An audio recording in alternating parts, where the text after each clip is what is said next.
পবিত্র ঈদুল আজহাকে সামনে রেখে গরু মোটাতাজাকরণে ব্যস্ত সময় পার করছে কুষ্টিয়ার খামারিরা। পরিবারের সদস্যদের মতোই পরম আদরে লালন পালন করা হচ্ছে এসব গরু। তবে খামারিরা বলছেন, দেশের বাইরে থেকে গরু আসলে লোকসানের মুখে পড়বেন তারা। খাটাখাটনি সবই বিটা।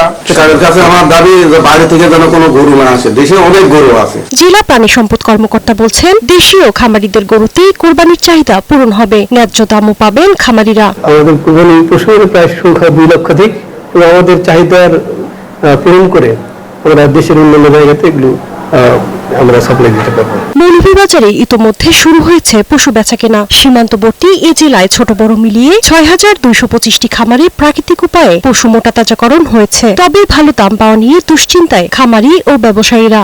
ইন্ডিয়ার থেকে বাইরে দেশ থেকে চুরাই হচ্ছে গরুগুলো আয়, ও কারণে আমরা দামে বেচতে পারি না। জেলা প্রাণী সম্পদ বিভাগ বলছে, কৃষকরা যাতে ন্যায্য মূল্য পান সে লক্ষ্যে কাজ করছে প্রশাসন। সেই সাথে অবৈধভাবে ভারতীয় পশু প্রবেশ ঠেকাতেও নজরদারি জোরদার করা হয়েছে। সীমান্ত থেকে বিদেশি গরু যাতে প্রবেশ করতে না পারে, এই জন্য আমরা প্রশাসনের সাথে সহযোগিতা করতেছি এবং আইন শৃঙ্খলা বাহিনীকে নজরে আনার জন্য তাদেরকে আহ্বান জানাচ্ছি।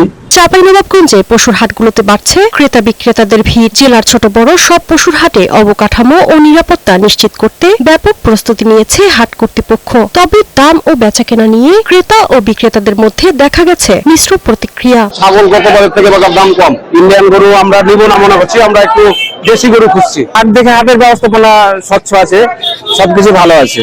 হাটের সার্বিক ব্যবস্থাপনায় আনা হয়েছে আধুনিকতার ছোঁয়া। জাল টাকার কারবার ঠেকাতে বসানো হয়েছে শনাক্তকরণ মেশিন। পশুর স্বাস্থ্য সুরক্ষায় নিয়োজিত রয়েছে ভেটেরিনারি মেডিকেল টিম। পাশাপাশি পকেটমার ও অজ্ঞান পার্টির তৎপরতা রুখতে কাজ করছে আইনশৃঙ্খলা বাহিনী।